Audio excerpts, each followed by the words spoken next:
I confronted her today, and she completely imploded. You won't believe what happened.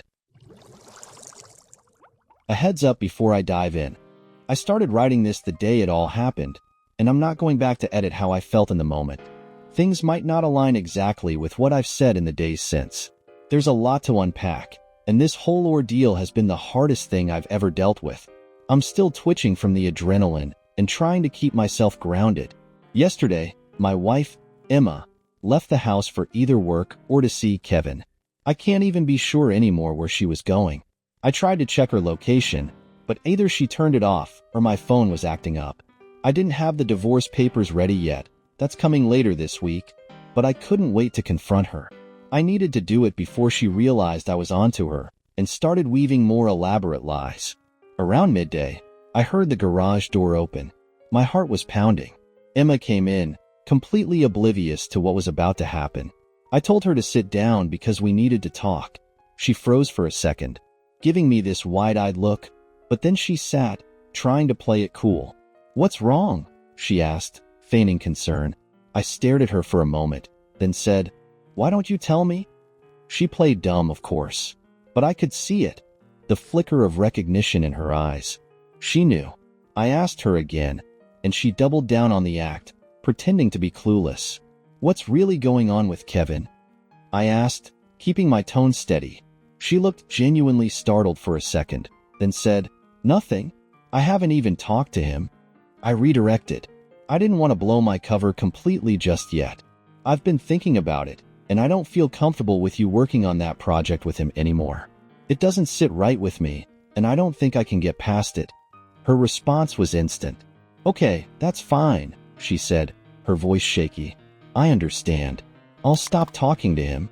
But I could see the gears turning in her head. She was nervous, trying to figure out why I'd suddenly changed my stance. She asked me, cautiously, why I felt this way all of a sudden. I shrugged and said, "I don't know. Something about him just gives me a bad vibe." She nodded quickly. "He doesn't mean anything to me," she assured me. "I was just excited about the book getting finished. That's all." I tilted my head and raised an eyebrow. "You're way too forgiving about the fact that he basically stole from you. You should sue him over that." "I know," she said, almost too eagerly. "You're right. I'll cut him off completely." At that point, she probably thought she dodged a bullet. I could practically see the relief washing over her as she planned how to quietly end things with Kevin before I caught on. But I wasn't done. I told her the whole situation had been stressing me out, so I decided to take some time off work. I added that I'd talked to my ex-wife about keeping our son for the weekend so I could take a trip to Vegas. Her face shifted instantly. The calm facade cracked, replaced by a mix of confusion and panic. "Vegas?" she asked, her voice strained. I nodded casually. "Yeah, that's why I was talking to my ex the other day. For so long. I mean, just working out the details with her about our son." The color drained from Emma's face. I started talking about how many places might still be shut down because of COVID, making it hard to plan anything in Vegas. That's when she cut me off. "Actually, that trip was canceled today," she said. I looked her dead in the eye. "It was canceled last month." Her voice sharpened. "No, it wasn't.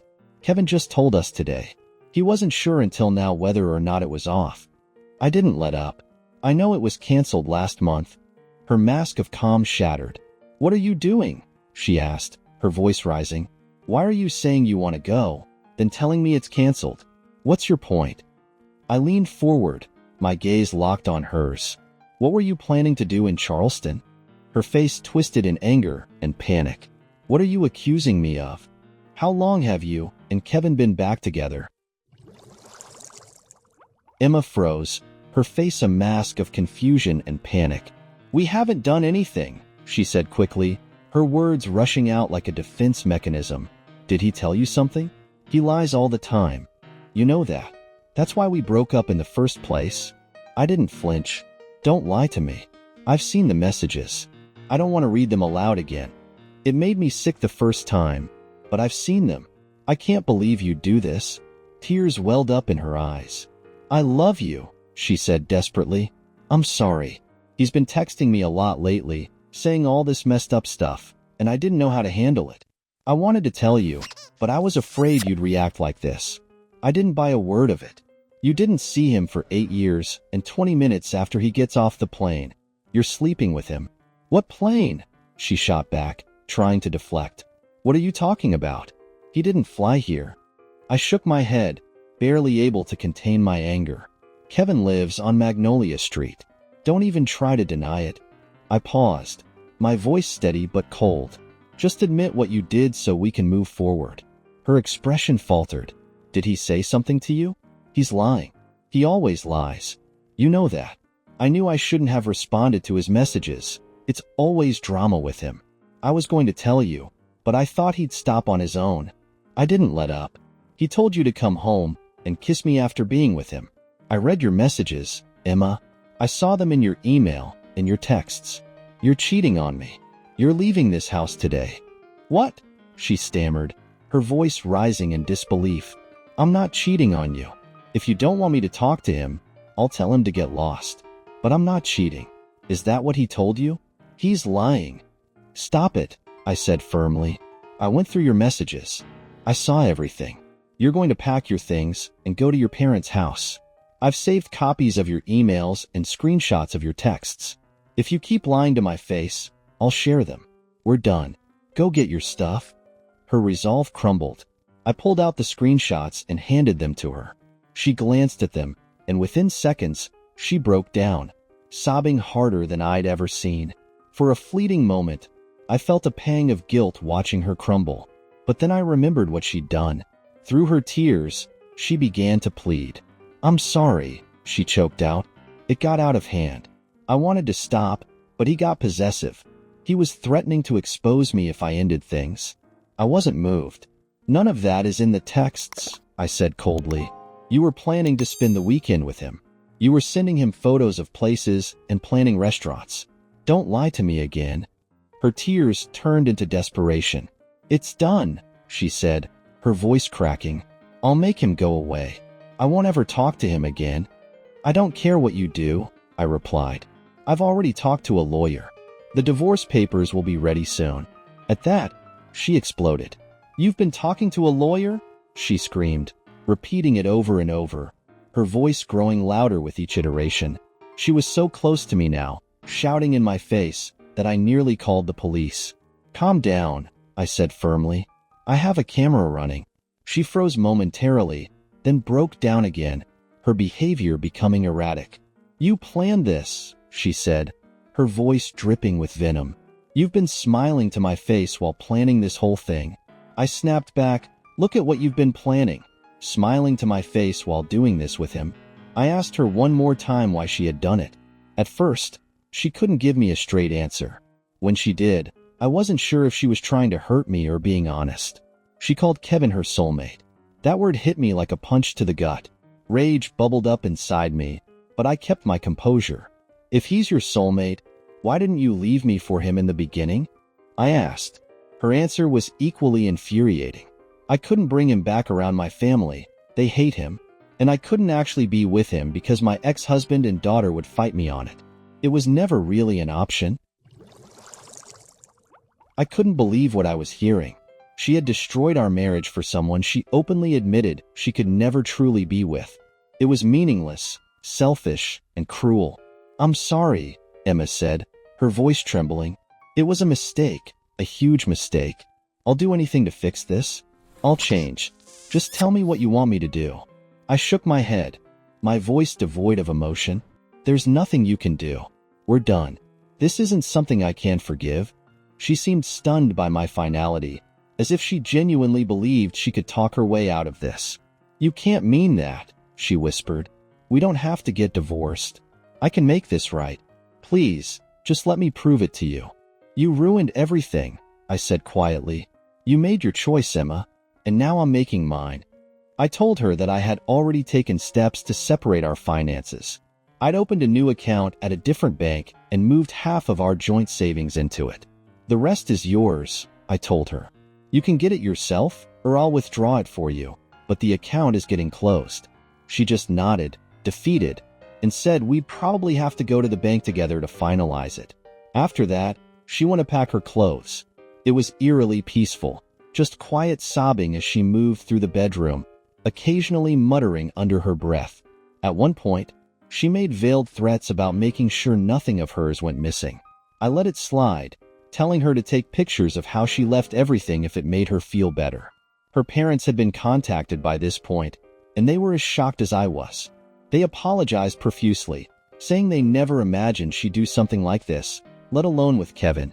Soon enough, she was out of the house, her belongings packed into the car, leaving behind the life we had built together. The next day, Emma bombarded my phone with messages. "I love you, I'm sorry, and we can fix this," were on repeat. I contemplated turning off my phone, but my ex-wife had my son, and I needed to keep it on in case of an emergency. Instead, I started responding to Emma's texts with screenshots of the worst parts of her messages with Kevin.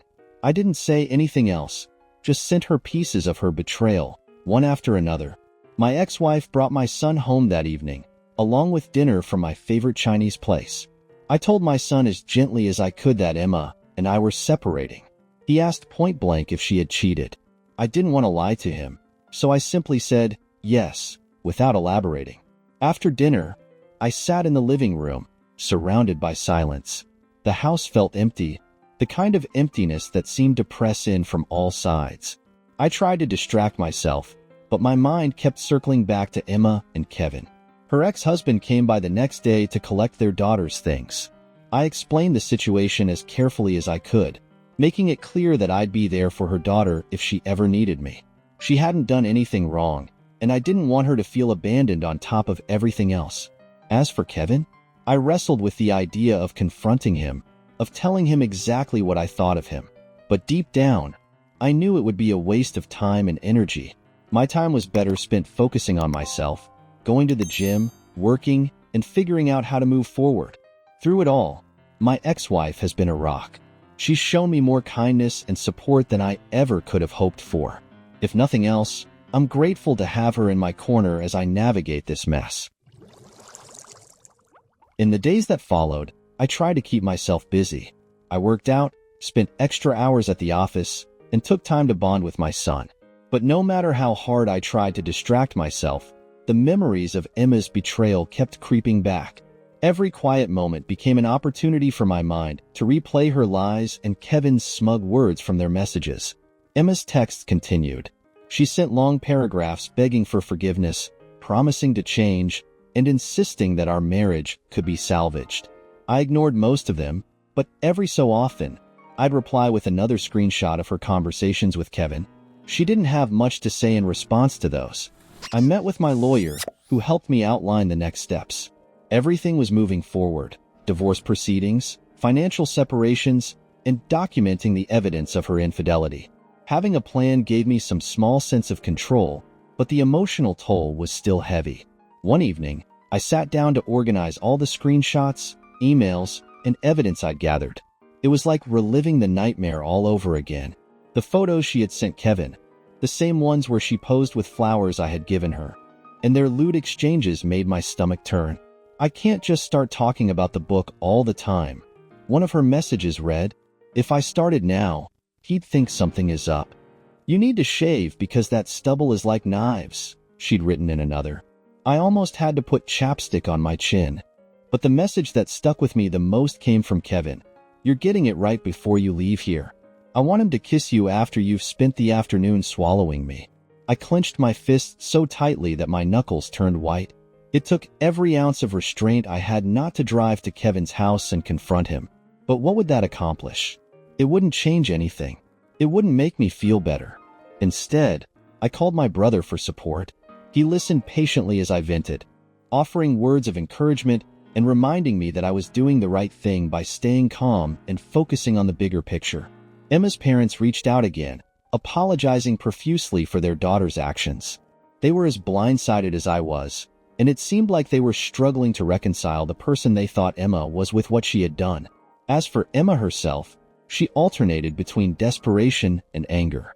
One moment, she'd be pleading for another chance, promising to cut Kevin out of her life for good. The next, she'd accuse me of being cold-hearted, of planning the divorce behind her back, and of not giving her a chance to make things right. "You just planned this out," she texted one night. "You've been smiling to my face while plotting this whole thing."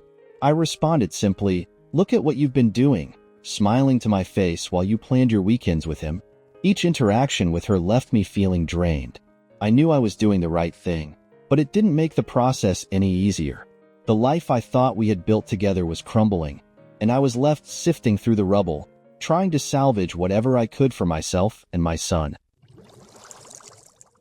As the days stretched on, I realized the depth of Emma's betrayal wasn't just in her actions, but in the deliberate, calculated way she had gone about it. Every memory of her smile, every moment I thought had been genuine, now felt like a cruel lie.